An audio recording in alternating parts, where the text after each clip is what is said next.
બાલાજી જય સીતારામ જય બાલાજી, જય શ્રી રામ, જય સ્વામિનારાયણ, જય અન્નપૂર્ણા માતાજી. આજે તારીખ 13/4/2025 રોજ આપણું બાલાજી ગ્રુપ બાલાજી ફાઉન્ડેશન દ્વારા હરરોજના જેમ અન્ન ક્ષેત્ર પ્રસાદી શરૂ થઈ ગઈ છે. અન્નદાન એ મહાદાન, જનસેવા પ્રભુ સેવા. આજનું મેનુ છે ખમણ, જલેબી, કોબી બટેટાનું શાક, દાળ ભાત, રોટલી. આજે એક છોકરાનો બર્થડે હોવાથી એમના મધર આપી ગયેલ છે. આપણે ખમણ છે, જલેબી છે, કોબી બટેટાનું શાક, દાળ ભાત, રોટલી. અન્નદાન એ મહાદાન, જનસેવા પ્રભુ સેવા. આ મિત્રો સાચી સેવા છે. જો જન્મદિવસમાં પણ આપી જાય છે આટલી વસ્તુ. ખમણ આપી ગયા, જલેબી આપી ગયા. આ જ અન્નદાન એ જ મહાદાનની સેવા છે આપણી, અને આ જ સેવા સાચી છે મિત્રો.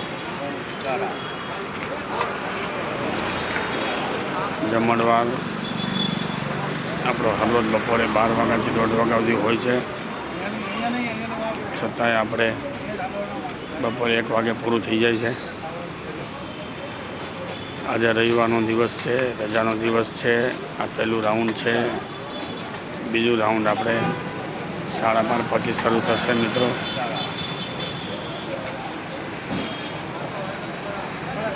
બાલાજી ગ્રુપ બાલાજી ફાઉન્ડેશન દ્વારા રોજ બપોરે 12 વાગ્યાથી 1:30 વાગ્યા સુધી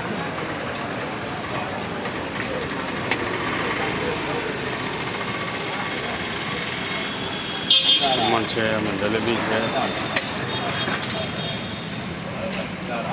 રોટલી છે, દાળ ભાત, શાક, રોટલી. આ અમારા સ્વયંસેવકો છે, ખૂબ સેવા કરી રહ્યા છે. તન મન ધનથી સેવા કરી રહ્યા છે. આ જમાનામાં સમય કાઢવો એ જ મહા મુસીબત છે.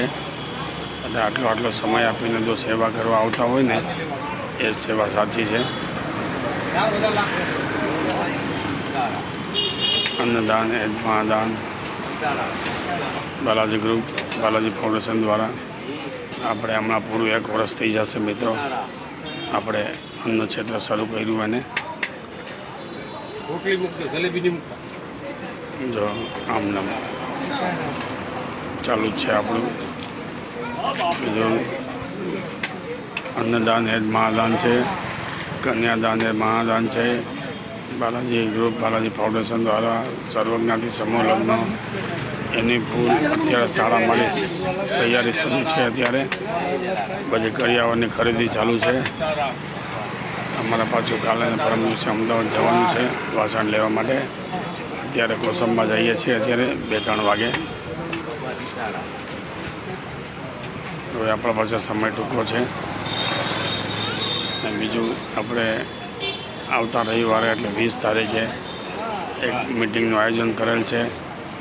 એમાં આપણે મુખ્ય પાટલો અને પોથી યાત્રા માટેનું આપણે ચઢાવો કરશું. એમાં જે કોઈને દાતાઓને રસ હોય એ આવી જવા વિનંતી છે મિટિંગમાં.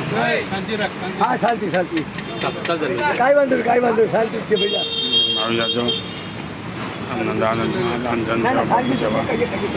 ચાલો મિત્રો, હવે 4 મિનિટ થવા આવી છે. હવે જરાક આપણે મારે પણ ઉતાવળ છે, જવાનું છે. કોબી છે, નવસારીથી આવેલા છે મહેમાનને મળવાનું છે. ચાલો મિત્રો, અન્નદાન જ મહાદાન, જનસેવા પ્રભુ સેવા. ચાલો, જય બાલાજી, જય શ્રી રામ, જય સ્વામિનારાયણ, જય અન્નપૂર્ણા માતાજી. આવતીકાલે મળશું આપણે.